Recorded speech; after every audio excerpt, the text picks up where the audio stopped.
Halo, ketemu lagi dengan saya Om Bob. Terima kasih buat teman-teman karena sejauh ini teman-teman sudah mendukung channel saya dan akhirnya channel saya bisa berkembang dan juga bisa bermanfaat bagi banyak orang. Nah, teman-teman yang belum subscribe ya, silahkan teman-teman subscribe, dan kalau suka dengan videonya, merasa bermanfaat, teman-teman boleh like dan juga boleh share informasi-informasi yang ada di channel ini. Ya, nah teman-teman, kali ini saya akan mereview sebuah produk kesehatan yang rupanya setahun belakangan ini, ya selama masa pandemi ini itu sangat banyak dicari orang. Ya, produk ini sangat banyak dicari orang. Bahkan sekarang mungkin kalau kita mencari di toko-toko medis, kadang banyak kosongnya. Ya, sebulan ini kami mencari terutama di kota Jogja, itu alat ini itu kosong teman-teman, dan kami mendapatkannya akhirnya di marketplace. Ya, di marketplace masih tersedia, tapi rupanya juga banyak yang kosong. Ya, jadi memang menarik sekali. Ya, apa sih alat itu? Ya, alat itu adalah pulse oximeter fingertip. Ya, jadi saya hari ini akan mereview produk dari pulse oximeter fingertip. Ya, teman-teman, alat ini tuh sebetulnya apa? Kenapa kok banyak dicari? Nah, itu yang menarik. Ya, setelah diketemukan gejala COVID baru, yaitu happy hypoxia, yang teman-teman mungkin sudah dengar di portal-portal berita, bahkan mungkin dari pemerintah secara langsung, ya, mengenai gejala happy hypoxia ini. Ya, sesuai namanya, apa sih itu gitu ya. Jadi orang itu tidak sadar kalau dia itu kekurangan oksigen, ya, tiba-tiba langsung lemes, sesek, dan juga bisa berakibat fatal. Nah, makanya disebut happy hypoxia, ya. Jadi kadar oksigen di dalam darahnya itu sangat rendah sehingga mengganggu kesehatannya. Ya, suplai darah ke otak itu juga terhambat, ya, ke organ-organ terhambat, ya, sehingga tubuh itu tiba-tiba bisa berakibat fatal. Ya, kenapa dinamakan happy? Ya, karena orangnya nggak sadar. Ya, orangnya nggak sadar kalau dia itu tiba-tiba kadar oksigennya rendah seperti itu ya.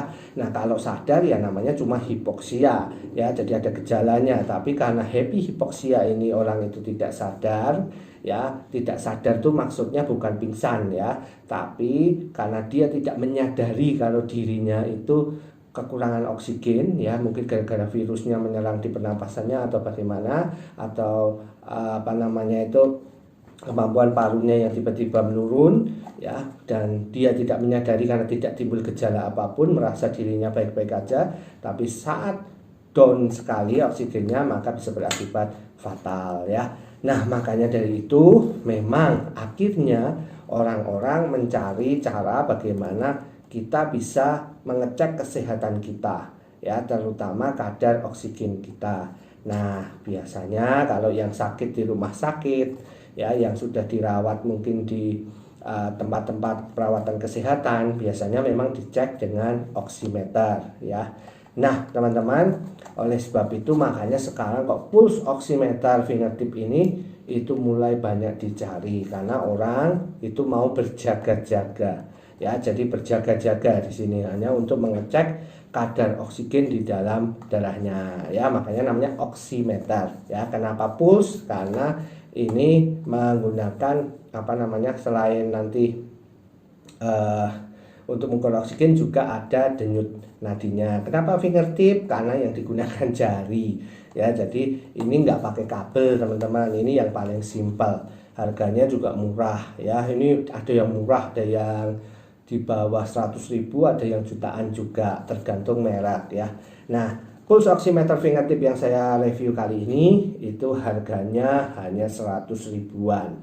Ya, jadi ini cukup murah sekali dan terjangkau, makanya orang itu banyak sekali yang memburu alat ini gitu ya. Nah, tapi sebetulnya perlu atau enggak sih? Nah, makanya simak video ini sampai akhir supaya teman-teman bisa ambil kesimpulan ya.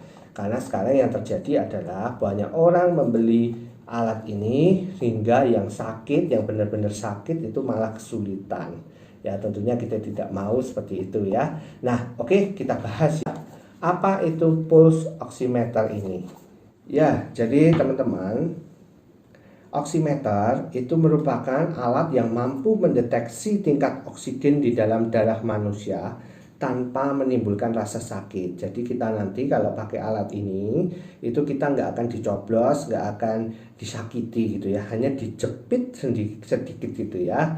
Nah, oximeter itu memang dapat memperlihatkan seberapa efisienkah oksigen yang dikirim ke bagian tubuh kita yang paling jauh dari jantung. Ya, seperti apa, lengan dan kaki. Makanya kita nanti akan dicek dari tangan ya. Nah, kemudian prinsip kerjanya itu sebetulnya bagaimana sih gitu ya. Nah, pulse oximetry ini itu mampu mengenali perbedaan absorbansi cahaya merah dan near infrared atau IR yang biasa kita sebut gitu ya pada hemoglobin darah kita. Nah, oksihemoglobin dapat menyerap lebih banyak cahaya IR dibandingkan deoksihemoglobin. Ya, itu memang rumus patternnya teman-teman ya. Nah, hal ini itu sesuai dengan tampilan makroskopis dari darah arterial kita. Nah, kadar O2Hb ya atau oksihemoglobin tadi yang tinggi itu akan nampak merah terang ya karena memang tidak banyak cahaya merah yang terserap. Sedangkan darah vena itu akan tampak tidak terlalu merah karena itu yang banyak adalah kadar HBB atau deoksihemoglobin yang lebih tinggi ya, sehingga dia menyebabkan menyerap cahaya merahnya itu lebih banyak ya. Nah, memanfaatkan prinsip ini, pulse oximetry itu didesain dengan memiliki dua sisi probe yang dapat mengapit jaringan. Nah, salah satu sisi probe ya, ini kita lihat ya, merupakan dioda pemancar cahaya emitter yang dapat memancarkan dua panjang gelombang yang berbeda, yakni gelombang merah dan near infrared. Nah, di sisi lain ini terdapat sensor cahaya yang akan mendeteksi cahaya yang melewati jaringan tubuh kita.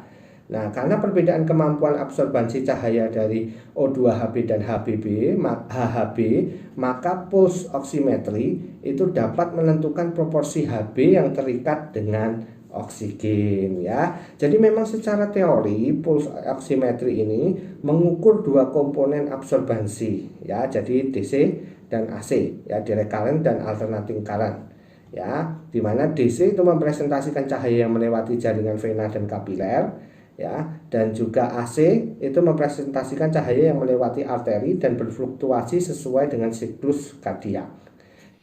Ya, jadi ini pulse oximeternya kita unboxing sebentar ya. Nah, ini untuk menguji SpO2 ya, jadi kadar oksigen di dalam darah. Ya, nanti pakainya pakai jari, makanya namanya fingertip ya. Nah, teman-teman memang modelnya banyak ya. Nah, yang ini fingertip ini itu menggunakan dayanya itu pakai baterai ya. Dia bisa untuk mengukur denyut nadi dan juga mengukur kadar oksigen dalam darah. Oke, kita buka. Alatnya kecil ya, teman-teman. Nah, ini unitnya. Kemudian pengaman ya.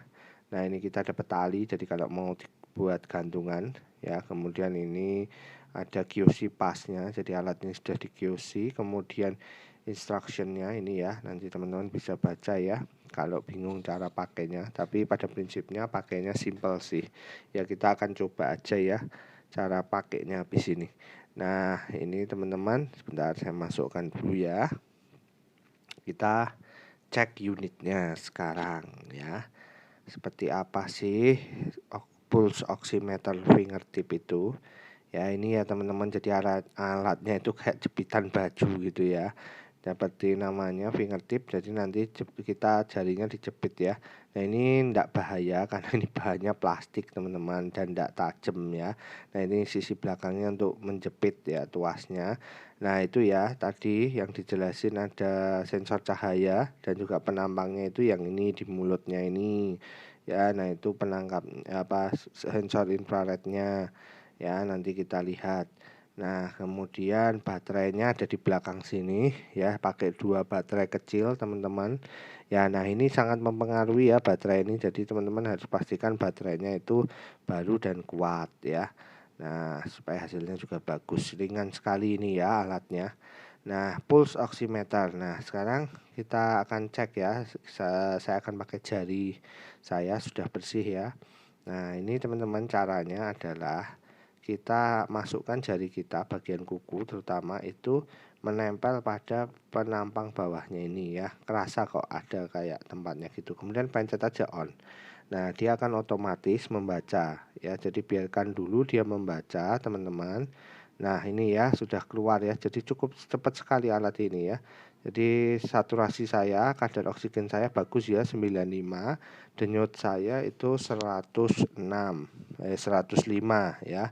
Nah, ini digunakan untuk mengontrol kadar oksigen di dalam darah kita. Jadi yang kiri 95 itu kadar oksigennya, yang 103 itu denyut nadinya ya. Nah, ini bisa modenya bisa diganti-ganti ya. Jadi kita mau lihatnya dari mana, nanti tinggal teman-teman pencet-pencet aja tombol on-nya, itu nanti akan ganti mode ya. Tapi pada prinsipnya sama. Ya cuman kanan kiri view-nya aja. Nah, untuk mematikannya, jadi nanti kalau kita cabut jarinya otomatis dia akan scanner lagi. Kalau dia tidak mendetek ada jari, maka dia akan langsung off sendiri ya. Nah, ini teman-teman unitnya. Nah, ini ya, jadi itu kelihatan ya cahaya infrarednya ya. Jadi apa namanya, itu nanti akan membaca di kuku kita. Makanya kuku kita ini nggak boleh ada apa namanya itu kuteknya atau apa, itu bisa menghambat absorbansi cahaya dan mengganggu pembacaan dari alat ini ya. Makanya itu nanti kita bahas deh sama-sama ya, masalah apa aja sih yang nggak boleh dilakukan supaya kita itu bisa menghasilkan. Untuk jari mana aja bebas ya, mau jempol juga boleh ya. Nah, ada beberapa hal yang teman-teman istilahnya harus hindari saat teman-teman memakai pulse oximetry ini supaya hasilnya akurat.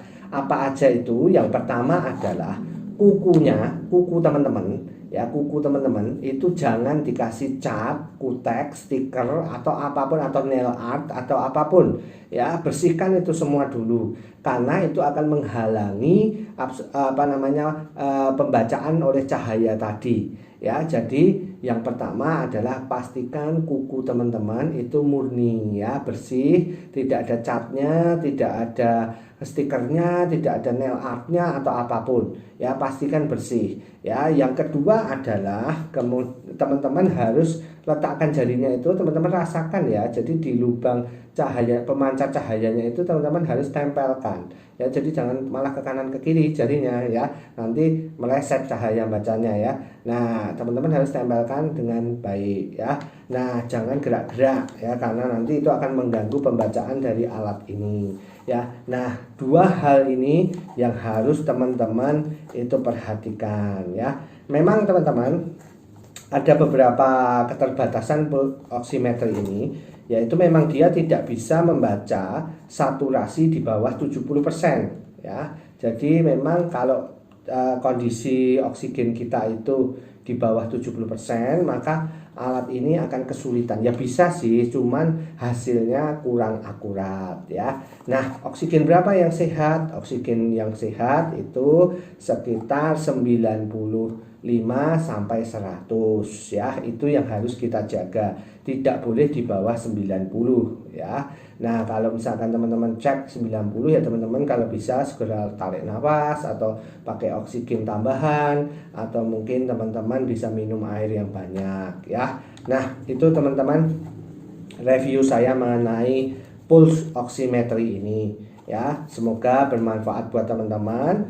Nah, pertanyaannya teman-teman, apakah semua harus membeli pulse oximetry ini ya, sampai-sampai pasar itu kosong dan yang sakit malah nggak dapat? Nah, teman-teman, ini diperlukan kebijaksanaan dari teman-teman ya. Untuk hal ini diperlukan kebijaksanaan dari teman-teman. Memang alat ini berguna, tetapi kalau memang teman-teman